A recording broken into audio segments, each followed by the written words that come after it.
Hi guys! Welcome to my YouTube channel. Good morning! Pang-naisip ako ngayon kaya madaling araw ang uwi ko. Pagdating ko, nasa loob ng aking mga anakis. As usual, na-miss nila ako. Karga-karga sila lagi sa akin. Ganito lagi yung routine namin everyday. Tingnan mo sila.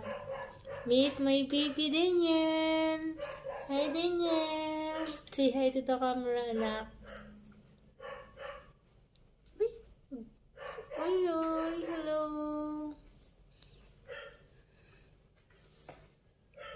Guys, ang pag-aalaga ng pusa ay nakakatulong para sa mga gaya ko na walang kasama sa bahay na maging masaya. Every now and then, sila yung dahilan kung bakit ako pumapasok sa trabaho. Kasi ayaw ko silang magutom. Diba anak? Nag-work ang mami para sa inyo. Hello, hi! Diba ang amo ng anak ko? Mababait sila. Pag-uwi ko, lagi sila nasa lubong. Hindi sila nalabas ng bahay. Diba anak? Hindi kayo nalabas ng bahay. Oh. Bawal silang lumabas. Dito lang sila sa tabi ng mommy. Kasi, gagawin silang siopaw ng kapitbahay. Guys, alam nyo ba, bawat kulay ng mga pusa may ibig sabihin. Yung kulay white, nakakatulong yan sa healing.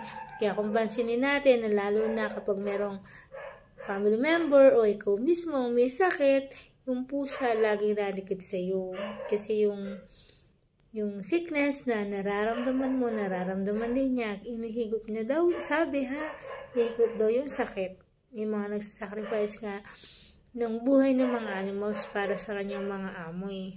Usually kapag halimbawa may mangyayaring di maganda sa amo nila, minsan yung alaga nila yung nagsasacrifice, aso at saka pusa. Tingnan mo tong alaga ko, oh. Ang cute-cute ng anakis ko. Ang mabait nila. Dalawa sila lagi. O, ayan na yung isa. Si Naomi at saka si Daniel. Sila yung libangan ko dito. Sila yung sumasalubong sa akin. Sa mga walang kasama sa buhay, mataas ngayon ang depression rate. Para maiwasan nating maging malungkot at ma-stress sa buhay, maghanap tayo ng pagkakaabalahan. Maglaga tayo ng pets. Ako, I just take care atong mga pusa kasi mas malalambing sila para sa akin. Look, oh. Ang mga pusa ay madaling kausap. Sana wag tayong tumingin sa breed.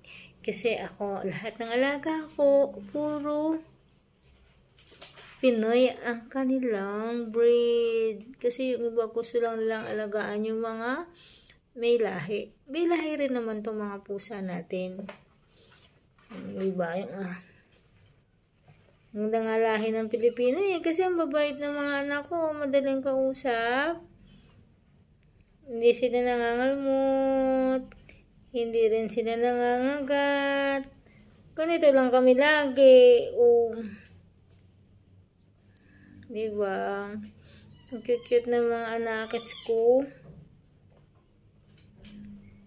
Salamat po sa pag-subscribe sa aking YouTube channel. Thank you sa mga hindi pa nag-subscribe. Please do like and subscribe to my YouTube channel para makatulong sa pambili ng pagkain ng mga anakis ko. Diba anak? Thank you!